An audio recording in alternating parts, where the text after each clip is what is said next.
छत्तीसगढ़ विधानसभा चुनाव में पहले चरण का मतदान 7 नवंबर को होना है। 90 सीटों वाले चुनावी राज्य में 7 नवंबर को 20 सीटों पर मतदान होगा।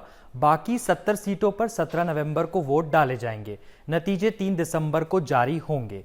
आपका वोटिंग गाइड बनकर आपको बताएंगे कि किन सीटों पर बड़ी लड़ाई होगी, कौन सी हॉट सीटें हैं, किन 20 सीटों पर वोटिंग होगी, वोटिंग का क्या समय होगा, पिछले साल क्या नतीजे रहे, मतदान केंद्र पर वोटर आईडी के अलावा और कौन से आईडी कार्ड मान्य होते हैं, ये सब कुछ जानते हैं।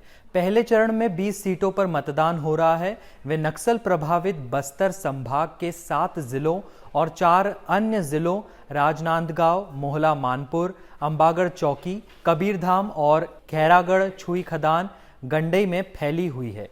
ये सीटें हैं पंडरिया, कवर्धा, खैरागढ़, डोंगरगढ़, राजनांदगांव, डोंगरगांव, खुज्जी, मोहला मानपुर, अंतागढ़, भानुप्रतापपुर, कांकेर, केशकाल, कोंडागांव, नारायणपुर, बस्तर, जगदलपुर, चित्रकोट, दंतेवाड़ा, बीजापुर और कोंटा। इन 20 में से 5 हॉट सीटें हैं जिन पर सबकी नजरें बनी रहेंगी।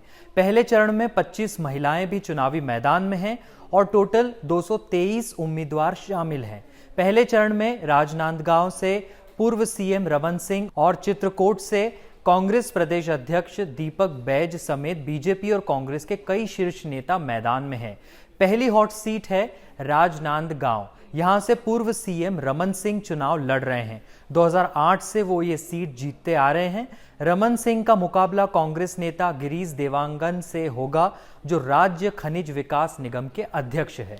दूसरी हॉट सीट है कोंडागांव। मौजूदा विधायक और पूर्व प्रदेश कांग्रेस अध्यक्ष मोहन मरकाम कोंडागांव से दोबारा चुनाव लड़ रहे हैं। मरकाम का मुकाबला बीजेपी की लता उसेंडी से होगा, जिन्हें हाल ही में बीजेपी का प्रदेश उपाध्यक्ष बनाया गया है। 2018 के चुनाव में मरकाम ने उसेंडी को 1786 वोटों के अंतर से हराया था।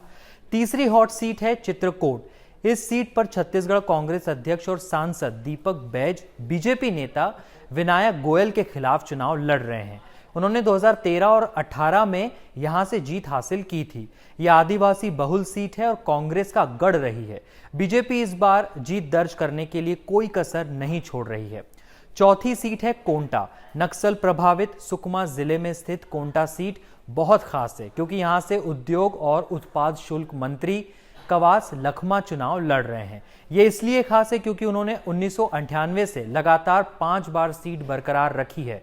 इस बार वह बीजेपी नेता सोयम मुका और सीपीआईएम के पूर्व विधायक मनीष कुंजम के खिलाफ चुनाव लड़ रहे हैं। पांचवी हॉट सीट है नारायणपुर। इस सीट से चंदन कश्यप के खिलाफ बीजेपी के कद्दावर नेता और पूर्व मंत्री केदार कश्यप चुनाव लड़ रहे हैं। केदार कश्यप ने 2013 में यह सीट जीती थी, लेकिन 2018 में वह चंदन कश्यप से हार गए, जिन्होंने 2647 वोटों के अंतर से जीत हासिल की थी। 20 में से 10 सीटों पर वोटिंग का टाइम अलग है और बाकी 10 सीटों पर अलग। कुछ 10 सीटें ऐसी हैं जो सेंसिटिव हैं। यहां सुबह 7 बजे से दोपहर 3 बजे तक ही मतदान होगा। बाकी 10 सीटों पर मतदाताओं को सुबह 8 बजे से शाम 5 बजे तक मतदान करने की अनुमति होगी। सुबह 7 बजे से दोपहर 3 बजे तक जहां मतदान होगा वो सीटें हैं अंतागढ़, भानुप्रतापपुर, कांकेर, केशकाल, कोंडागांव, नारायणपुर, दंतेवाड़ा, बीजापुर, कोंटा और मोहला मानपुर।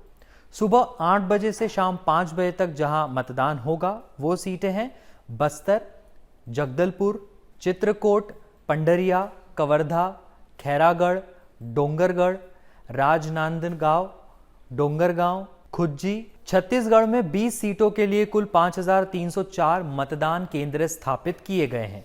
कुल मतदाताओं की संख्या 40,78,681 है। इसमें पुरुष मतदाता 19,93,937 है। महिला मतदाता 20,84,675 है। तृतीय लिंग यानी ट्रांसजेंडर की संख्या 69 है।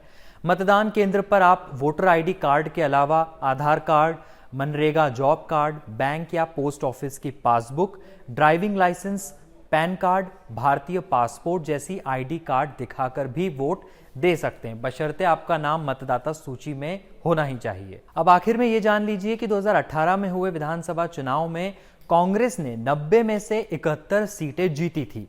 बीजेपी ने 13 और बाकी 6 सीटें अन्य पार्टियों और निर्दलीय उम्मीदवारों की झोली में आई थी। 2013 के विधानसभा चुनाव में बीजेपी ने 49 सीटें जीती थी। कांग्रेस ने 38, बाकी 1 सीट बीएसपी, 1 निर्दलीय उम्मीदवार और 1 सीट खाली थी। छत्तीसगढ़ और बाकी चुनावी राज्यों से जुड़ी खबरें पढ़ने के लिए क्विंट हिंदी को जरूर गूगल करें।